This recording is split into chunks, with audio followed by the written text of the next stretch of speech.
You've heard of a Ponzi scheme, but do you know the man behind it? Sit tight, because we're about to take you on a roller coaster ride through the life of Charles Ponzi. It's the mastermind behind one of the most audacious financial scams of all time. It all started in the roaring 20s, when people were eager to make quick money, but little did they know they were about to enter a world of deceit and greed that would leave them penniless.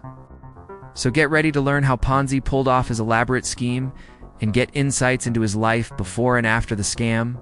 You won't want to miss this. But first, who was Charles Ponzi? Born in 1884 in Italy, Ponzi was an ambitious young man who emigrated to the United States in 1903 with dreams of a better life. However, his journey was not an easy one, and he struggled to find success. He worked several low-paying jobs and got involved in some minor frauds to make some extra cash. In fact, he even spent some time in prison for his involvement in check fraud. Despite these setbacks, Ponzi was a charismatic and persuasive man who believed he was destined for greater things. He was determined to make a fortune and become famous, and saw the opportunity to do just that in the booming market of international coupon trading. So what exactly was the idea that made him a fortune?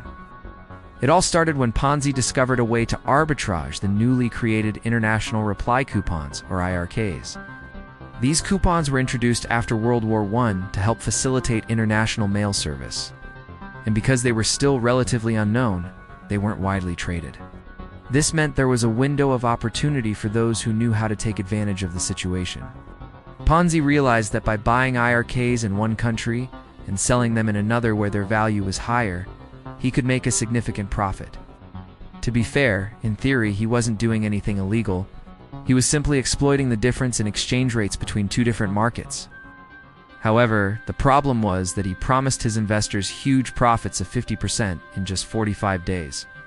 This was simply not possible through legitimate means. He was essentially running a pyramid scheme where early investors were paid off with the money from new investors rather than actually making any money from his investments.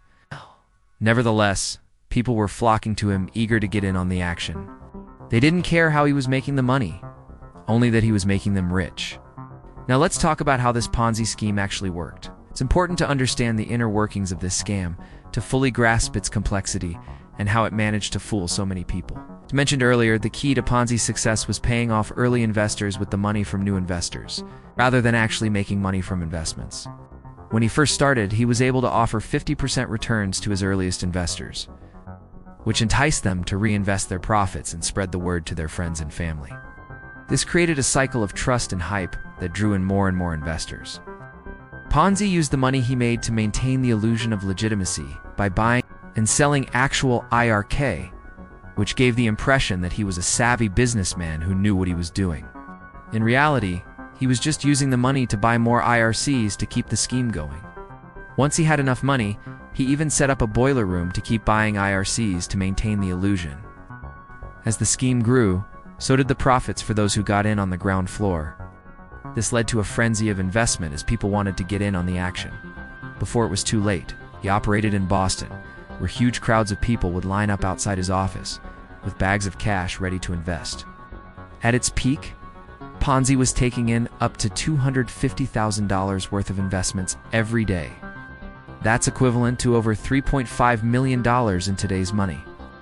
It's hard to imagine how something like this could go on for so long without being detected, but it was only a matter of time before the inevitable happened. During this time, Ponzi was living the high life. He bought several luxury cars, including a yellow Rolls-Royce that became a local celebrity. He wore expensive suits, threw lavish parties, and hobnobbed with the rich and famous. It seemed like he had it all, but behind the scenes, he was desperate to keep the scheme going. As more and more people invested, he needed to come up with ever more creative ways to keep paying them back. Eventually, he started to offer lower rates of return, but even that wasn't enough. By July 1920, he was completely out of money. There were now more people wanting to take their money out than put it in, and Ponzi was unable to keep up. On August, with over $40 million in claims against him, equivalent to over $550 million in today's money, he was finally arrested. It was a shocking end to the meteoric rise of a man who had fooled so many people for so long. When news broke of Ponzi's arrest, thousands of investors panicked and rushed to his office to demand their money back. Unfortunately for them, Ponzi had already spent most of the money on extravagant purchases, and there was very little left to go around.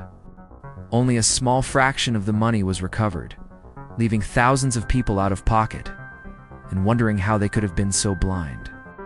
After his arrest, Ponzi was sentenced to 9 months in federal prison, followed by 3 years in state prison. In 1921, he was deported to Italy and spent his remaining years in Brazil. He died penniless in poverty in 1949, although Ponzi himself was eventually caught and brought to justice.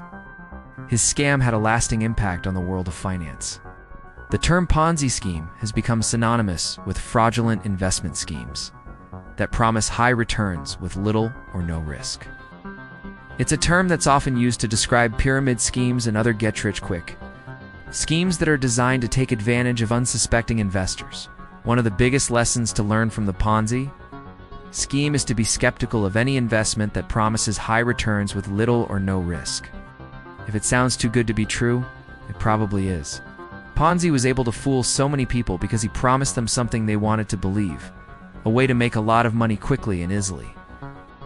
But in reality, his scheme was nothing more than a mirage. Another lesson to learn from the Ponzi scheme is to do your research and due diligence before investing in anything. Don't just invest in something because your friend or neighbor tells you it's a great opportunity. Take the time to understand the risks and potential returns before putting your money into anything.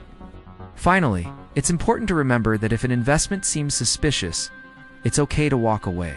Don't feel pressured to invest in something just because everyone else is doing it. In conclusion, the Ponzi scheme was one of the most audacious financial scams of all time. Charles Ponzi was a master manipulator who was able to fool thousands of people for years. While his scheme eventually came crashing down, his legacy lives on in the form of the term Ponzi scheme, which is used to describe fraudulent investment schemes to this day. By understanding the lessons of the past, we can be better equipped to spot and avoid similar scams in the future. We hope you enjoyed this video and learned something new about one of the most infamous financial scams of all time. Don't forget to like this video and subscribe to our channel for more real-life financial mysteries. Thanks for watching.